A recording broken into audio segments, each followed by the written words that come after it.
ఎవరో ఒక పొలిటీషియన్, సరే ఎవరికైనా సరే నేను చాలా సాఫ్ట్ టార్గెట్, ఎవరైనా ఏదో మాట అనేసి ఏం పర్వాలేదు.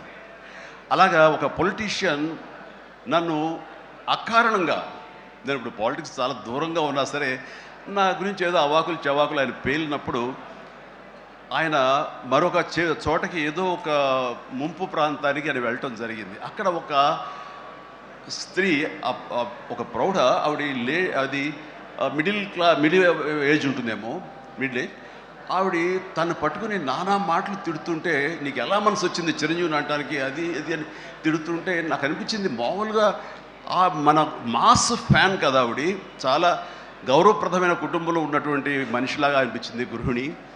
ఆవిడ ఎందుకు అంత ఇదిగా మాట్లాడుతుంది, ఆవిడెవరు, ఆవిడ చూస్తుంటే మామూలుగా సినిమా ఫ్యాన్ లాగానో చిరంజీవికి వీరాభిమానంగానో కాదు, ఇంకేదో ఉందంటూ నాకు అనిపించి ఆవిడ గురించి తెలుసుకోవాలని మన ఒక జర్నలిస్ట్ సోదరు ఎవరినో పంపించి తెలుసుకోవాలంటే వాళ్ళు చేసినటువంటి ఇంటర్వ్యూలో విజువల్స్ నాకు చూపించారు.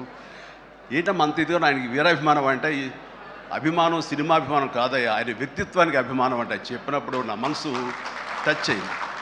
ఏంటమ్మా అంత ఇదిగా ఏంటమ్మా ఆయన మీకైనా సహాయం చేశాడు, ఏం చేస్తాడు, సహాయం చేయటం అయ్యా, నా బిడ్డ ప్రాణాలను కాపాడాడు అని అన్నప్పుడు, ఏ విధంగా ఏంటి అని అన్నప్పుడు, నా బిడ్డకి రాజమండ్రిలో దగ్గర ఒక పల్లెటూరుది, రాజమండ్రిలో కానీ కాకినాడలో కానీ నా బిడ్డకి ప్లేట్లెట్స్, డెంగ్యూ వచ్చేసి ప్లేట్లెట్స్ బాగా డౌన్ అయినప్పుడు వితిన్ అవర్స్ నా బిడ్డ కనుక ప్లేట్లెట్స్ సమయానికి అందకపోయి ఉంటే కనుక వాడు ఏమైపోయాడు, పాటిగా దూరం అయిపోయేవాడు. అంటే ఒక 8 ఏళ్ల బాలుని అబ్బాయిని పిలిచి పక్కన కూర్చోబెట్టుకుని ఆ తల్లి చెప్తోంది, మరి ఎవరో చెప్పారు చిరంజీవికి ఫోన్ చేయపోయావమ్మా. నేనేంటి చిరంజీవి ఫోన్ చేయటువంటి, ఎక్కడ నుంచి చేయగలను, ఆయన ఎక్కడో ఉంటాడు, ఎలా చేయాలి ఫోన్ అని తెలియని పరిస్థితుల్లో, లేదమ్మా బ్లడ్ బ్యాంక్ చేయి, వాళ్ళు ఖచ్చితంగా ఎత్తుతారు ఫోను, నీకు కాల్ సహాయం చేస్తారంటే, వాళ్ళు గంటల్లో కావాలి, అది ఎక్కడో ఉంది హైదరాబాద్లో, ఎలాగొస్తుందో అనుకున్నాను. కానీ అయినా సరే ఎక్కడో ఆశ చావక ఫోన్ చేయడం జరిగింది. ఫోన్ చేసిన తర్వాత అక్కడ స్పందించి అక్కడ సిబ్బంది వెంటనే రాజమండ్రి పరిసర ప్రాంతాల్లో ఉన్న అభిమానులు, ఆ బ్లడ్ గ్రూప్ ఎవరికైతే ఉందో అభిమానుల్ని